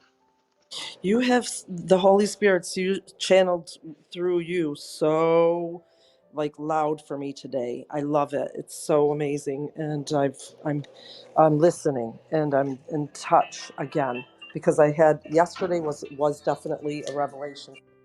It was definitely a connection back to God. I was very agnostic before yesterday, and today, yep, it's a whole different story. And I don't have to, like, I never wanted to trust anything but me. I've had issues with that for a long time. And now I just understand something so, enormous. I mean, so profound from yesterday. And, it was meant for me for sure. It was meant for Totally. whoever. I was about to say that that was all for you, my friend. It was such an amazing and rich conversation. I was so really amazed. It was like this huge miracle, and we were in the lesson that God is in everything I see because God is in my mind. And yesterday, what happened with your doing was that you log in to God's mind, and God was telling you some secrets about how to put order inside your mind, so your vision can be more aligned to His vision, with Yeah, and capital H. I feel like every time we're anywhere, it's for us. We might not always notice, but anytime we're anywhere, if we leave, then it wasn't for us. It's okay. We didn't miss a thing that we needed to hear. If we're there, we should open our ears and open our hearts and minds and open up and join the Holy Spirit and what lesson it is for us. Because or for me, that wherever I am, it's for me. Wherever I'm not, it's not for me. That's great. So how about we read again the lesson 31 from Tom's book, because that's the only one that I can see here on the screen. So, Bob, do you Okay. want to read it? Oh, Lee, are you there? No, Okay, I'll Lee, read it. Lee doesn't seem here. I I can't hear you. I don't know if everybody's world hearing you. I see Okay, sorry. that I'm not the victim of the world I see is the introduction Baba, to. you're very busy today. Yes, Mama Andrea. I'm sorry, I, I Feel, didn't feel, I didn't hear that. Baba, you're very busy today. Okay. that you're very busy today, she said. Bob is very busy Hmm. today, and she's enjoying it. Aha, great. Okay. Thank you. Got it. Thank Thank you. you. Great Fionn. Today's idea that I am not the victim of the world I see is the introduction to your declaration of release. It's the key to getting out of the jail. It doesn't say that, but I just added that. Again, this idea should be applied to both the world you see without, meaning out there, and the world you see within your mind. In applying the idea that I am not the victim of the world I see, we will use a form of practice which will be used more and more, with changes as indicated. Generally speaking, the form of practice includes two aspects: one in which you apply the idea on a more sustained basis, and the other consisting of frequent applications of the idea that I'm not the victim of the world I see throughout the day. We want to apply that. Paragraph 2. 2 longer periods of practice with the idea for today are needed, one in the morning and one at night. 3 to 5 minutes of the, now we can turn the page. It went the wrong way. I'm Adrienne is just learning to drive. I'm gonna crash this plane. No, There but you go. there you are. No. These practice periods are recommended. During that time, look about you slowly while repeating the idea that I'm not the victim of the world I see 2 or 3 times. Then close your eyes and apply the same idea that I'm not the victim of the world I see to your inner world. You will escape from both the inner and outer world together. And here comes the bombshell. For the inner is the cause of the outer world. As you survey your inner world of your egoic mind, merely let whatever thoughts cross your mind come into your awareness, each item that crosses your mind to be considered for a moment, and then replaced by the next item that crosses your mind. Try not to establish any kind of hierarchy among the items that cross your mind. Watch the items that cross your mind come and go as dispassionately as possible. Just let them be. Just let them go. There's, I'll come Do back not to it. do I, not dwell in four. You stayed in four. the in Blazing Saddles, there is a point where Okay. Mel Brooks, who is at that moment is playing the chief up on a horse, and he sees them all fighting and surrounding the wagons and all of this, and he just says, "Lozem gay," which is Yiddish for "let them go." Just let them go. We don't need them. We will always have the advice we need when we need it. Okay, back to what the lesson says.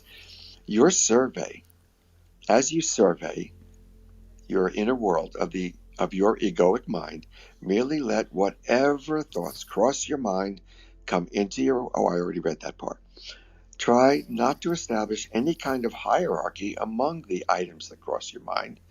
Watch the items that cross your mind come and go as dispassionately as possible. That's where I was.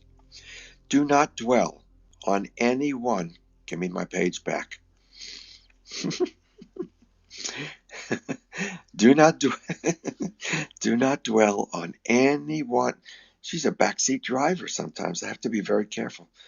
Do not dwell on any one item that crosses your mind in particular, but try to let the stream move on evenly and calmly without any special investment on your part.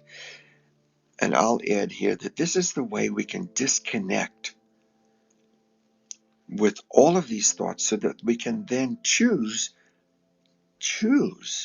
the one that we want with the objectivity of the Holy Spirit in our minds. As you sit and quietly watch your thoughts,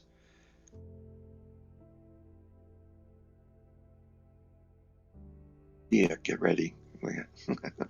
Taking today's idea that I am not the victim of the world I see, perfect, to yourself as often as you care to, but with no sense of hurry.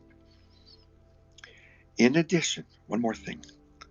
Repeat the idea for today that I am not the victim of the world I see as often as possible during the day. In effect, we want to drum that into our minds so that it then becomes a habit to be able to pull up when we need that thought that I am not the victim of the world I see. I just added that. Remind yourself that you are making a declaration of independence in the name of your own freedom. And in your freedom lies the freedom of the world. You will see the world differently and you'll be free. Last paragraph. The idea for today that I am not the victim of the world I see is also a particularly useful one to use as a response to any form of temptation that may arise. You don't have to fall victim to a temptation, even though you were doing it up until 10 minutes ago. It doesn't matter. We are not victims of the world we see. This idea that I am not the victim of the world I see is a declaration that you will not yield to the world you see and put yourself in bondage to the world you see anymore. Those are the notes of today's. Actually, that is straight from Tom's book, Course in Miracles for Dummies, where he simply adds and spells out each time what the um, what the message is for each day, and that way we really get to drum it into our minds. It's a terrific aid, and Lee and I have always enjoyed that. Um, I'd like to see if anyone would like to comment at this point. The floor is open.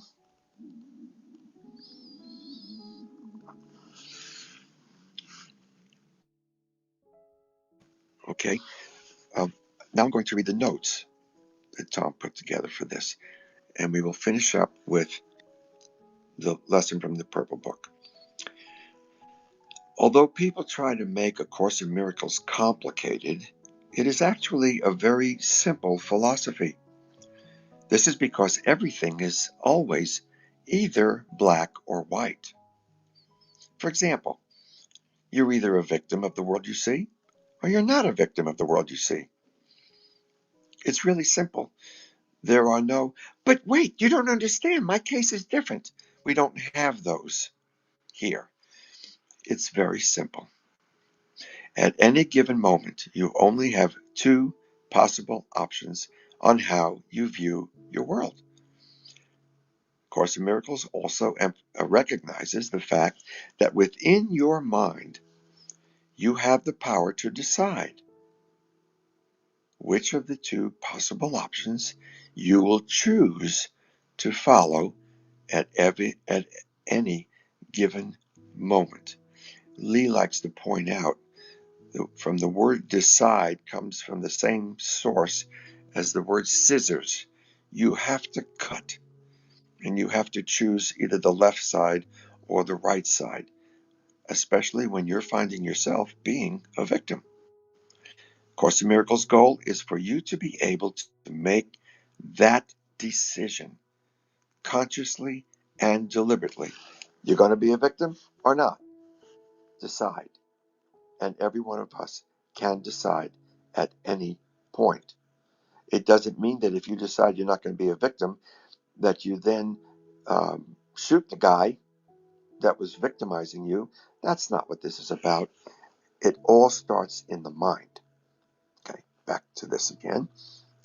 Your current fear-based thought system does not serve you or help you cope with your world. These workbook lessons will help you in every way, and it'll help you realize that within your mind, you possess the power to make a different choice. You alone have the power You alone have the power to decide what thought system you will follow. One thought system based on lack, conflict, revenge, fear, and separation.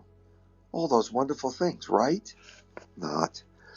The other thought system is based on abundance, support, forgiveness, love, and oneness. We make the choice for one or the other thought system. You know, it's kind of like the difference between an Apple computer and a PC computer. There are lots of people who love the PC computer. There are lots of people who love the Apple computer. I started with an Apple. I went to a PC and I got so involved in it that it was really difficult, and still is, for me to come back to the Apple. However, this phone I'm holding is an Apple product, and I happen to love that. Next, simple one. Which of the two possibilities, the possibility thought systems, is most likely to empower you? This gets us right back, Andy, to who's going to be the executive of my life here? Which of these two thought systems are we going to choose? And it's much better, by the way, between the computers, because there's a little bit of good in each of the computers, of course. But when it comes to this, what we're messing with is much more important in our lives. And it's And one powerful. or the It's other. that One part of works, the other one is powerful. broken. That part of When powerful you is are empowered, you become a proactive agent for change. This enhances your ability.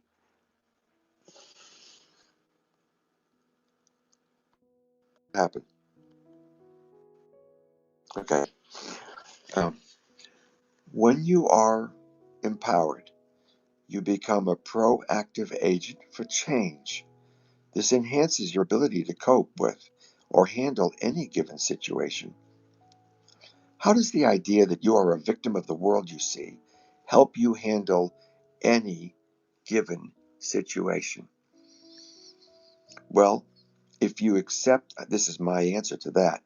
If you accept that you're a victim, the answer is not very well. If you're looking at this stuff as a victim, you're not going to handle it very well. Oh, please, I'll take just a little piece of what you're offering me. That's a victim. It doesn't help. You can only conclude such a belief is not in your best interest. It disempowers, paralyzes, and limits your possible options in dealing with any situation. And that's it. Those are the notes.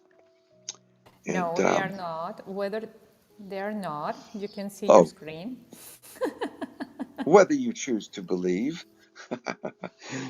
Thank you, Adriana. We're learning to drive.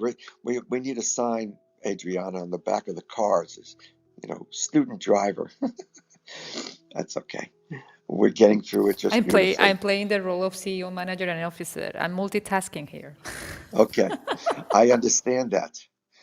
Whether you choose to believe that you are the creator of every situation or not, you must agree that you are in control of how you choose to interpret your circumstances. This in turn determines, to a large degree, how you will respond to those circumstances. The focus of A Course in Miracles is on retraining your mind so that you recover your ability to make decisions. You need a thought system that helps and supports that process. Your current fear-based thought system hinders and limits that process. It does not serve you well. Let's review some of these ideas based on that simple criterion of, does a particular belief help or hinder your ability to handle a given situation. We previously stated that everything I see is for my best interest. Does this idea help or hinder you?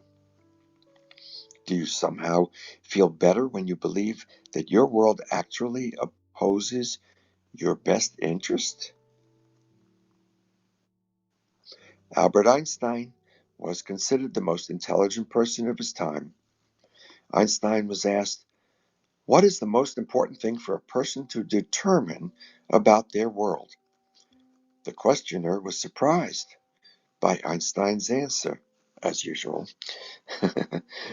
Einstein did not respond with E equals mc squared. Instead, his answer was simple: to decide for yourself whether you believe your universe is a friendly or an unfriendly place. Why?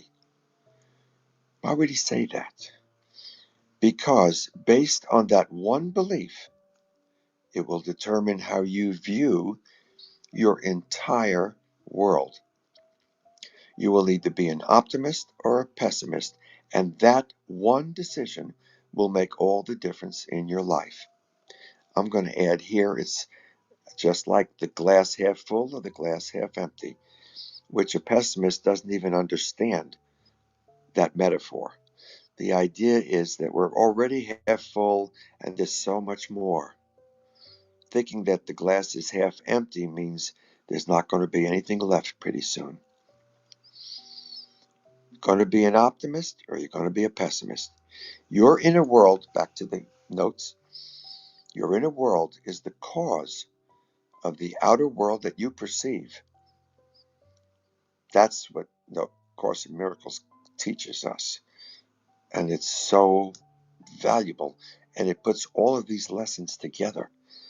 You have within you the power to decide how you will choose to interpret any given experience.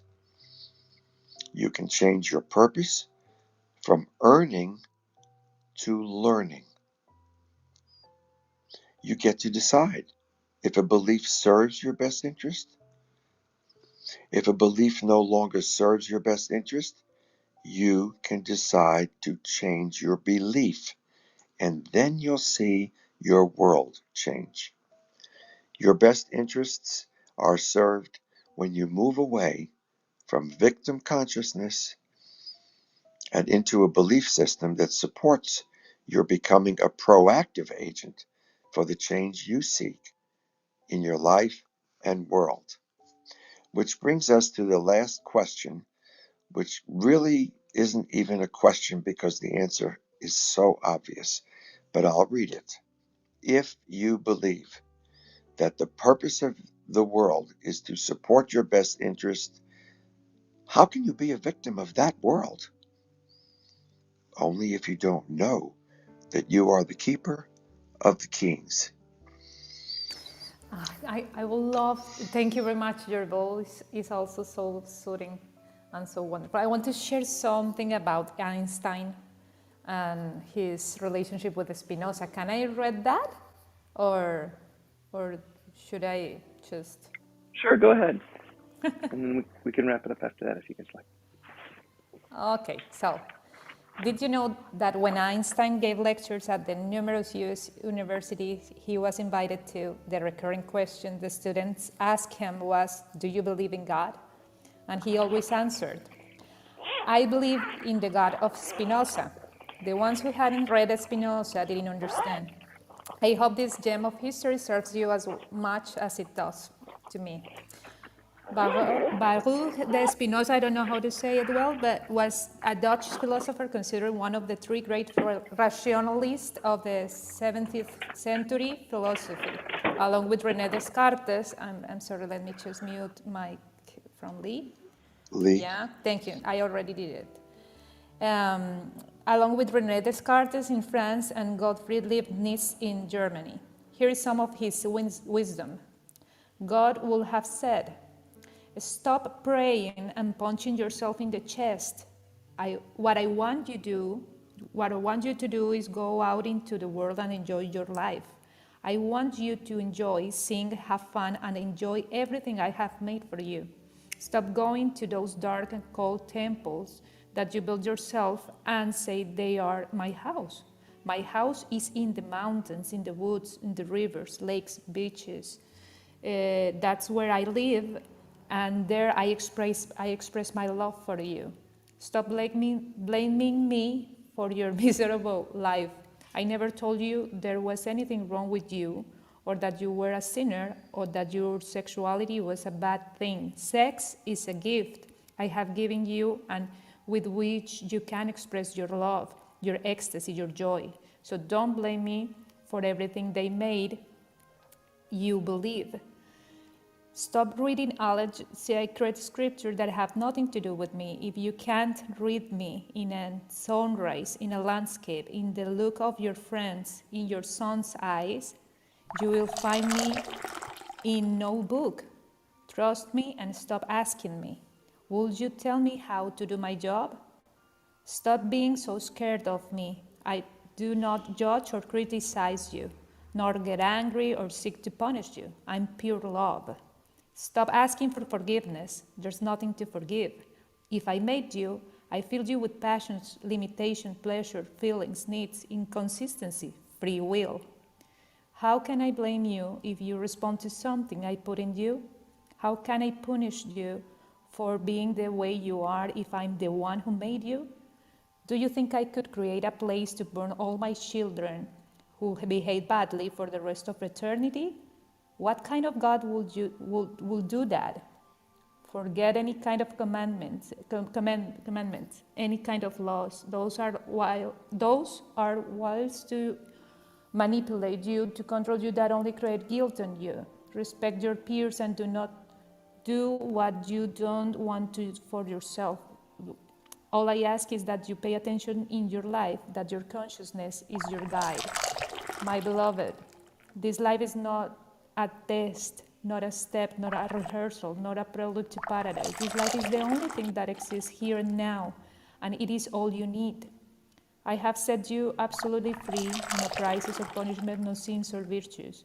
No one carries a marker, no one keeps a record. You are absolutely free to create your own life, heaven or hell.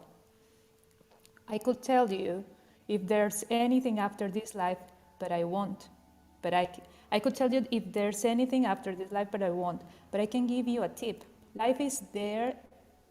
Life as if there is nothing, no, sorry. Live as if there is nothing after. As if this is your only chance to enjoy, to love, and to exist. So if there's nothing, then you will have enjoyed the opportunity I gave you. And if there is, rest assured that I won't ask if you behaved right or wrong. I'll ask, did you like it? Did you have fun?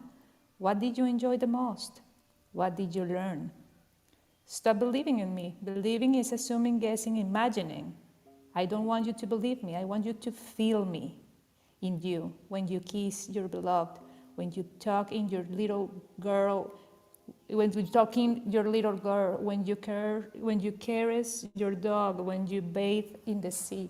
Stop praising me. What kind of egomaniac God do you think I am?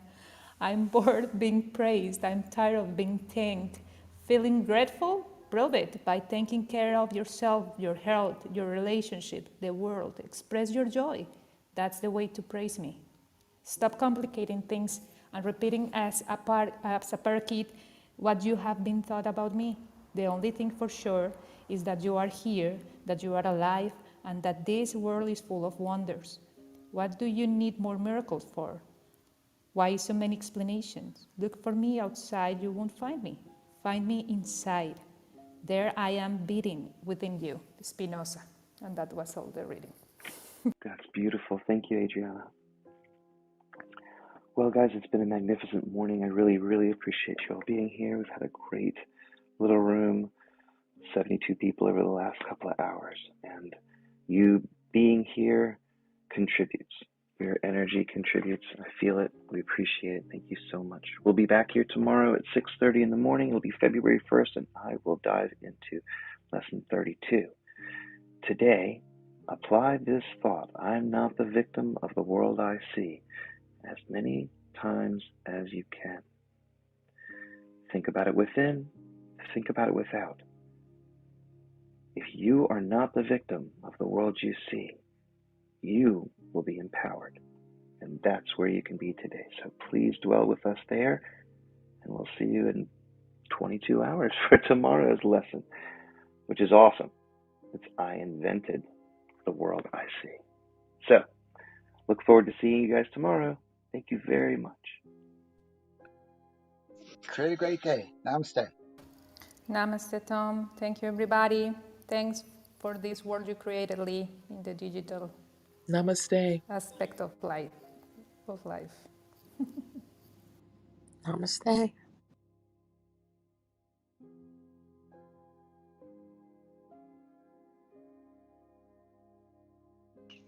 I love you, everyone. So glad every single one of you was here, and Love especially you all and of you bye. who are still here as we all say goodbye to each other.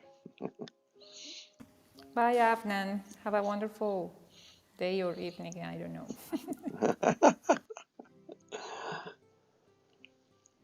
Okay, I'm out of here. Got work to do.